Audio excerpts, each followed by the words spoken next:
আমরা দশম শ্রেণীর একটি অধ্যায় সরল সুদ কষা থেকে নতুন প্রশ্ন নিয়ে এসেছি।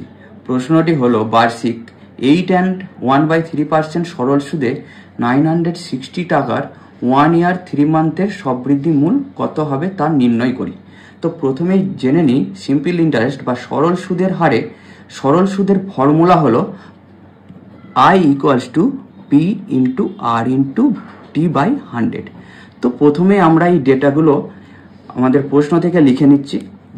আসল মানে P = 960 রুপিস, সুদের হার R = 8 হল 1/3% এটাকে আমরা ভাঙলে কি পাই 8 × 3 + 1 মানে 25/3%। তো মোট সময় T = কি দেওয়া আছে 1 ইয়ার 3 মান্থ। তো আমাদেরকে এখানে 1 ইয়ার 3 মান্থ রাখা চলবে না, কারণ সবসময় আমাদেরকে এটা ইয়ারে কনভার্ট করে নিতে হবে। তাহলে প্রথমেই চলো কনভার্ট করে নিই পুরোটাকে ইয়ারে। তো 1 ইয়ারটা ঠিক আছে। তো 3 মান্থ = কি 3 মান্থ = 3/12 ইয়ার্স।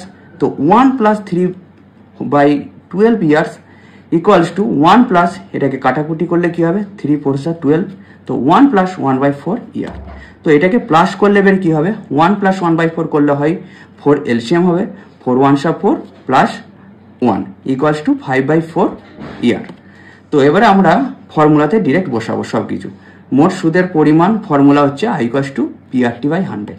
তো P এর ভ্যালু কত আমরা এখানে ডেটাগুলো লিখে নিয়েছিলাম 960 মাল্টিপিল R% মানে আরটা সুদের হারটা কত আছে 25/3 বসে নিলাম ইন্টু 5/4 বসে নিলাম আর নিচে 100 রুপিস। তো এটাকে আমরা এবারে কাটাকুটি করব। তো প্রথমেই 960 3টা নিচে আছে তার জন্য ডিনোমিনেটরে নিয়ে চলে এলাম, 4টা নিচে আছে তার জন্য ডিনোমিনেটরে নিয়ে চলে এলাম, আর 25 নিউমিনেটর আছে নিউমিনেটরে রেখে দিলাম, 5 নিউমিনেটর আছে নিউমিনেটরে রেখে দিলাম। তো এটাকে এবারে কাটাকুটি করব আমরা। তো ফার্স্ট হচ্ছে 0 0 কেটে দিলাম, তারপরে 5 2 10 করে দিলাম, 2 48 96 করে দিলাম, 4 12 48, নেক্সট 3 4 12।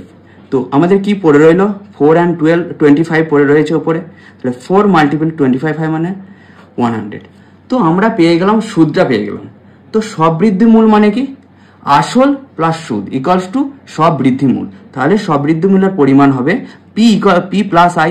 তাহলে P + I করলে কত পাবো 960 + 100 টাকা। তাহলে 960 + 100 করলে 1060 রুপিস পেয়ে গেলাম আমরা।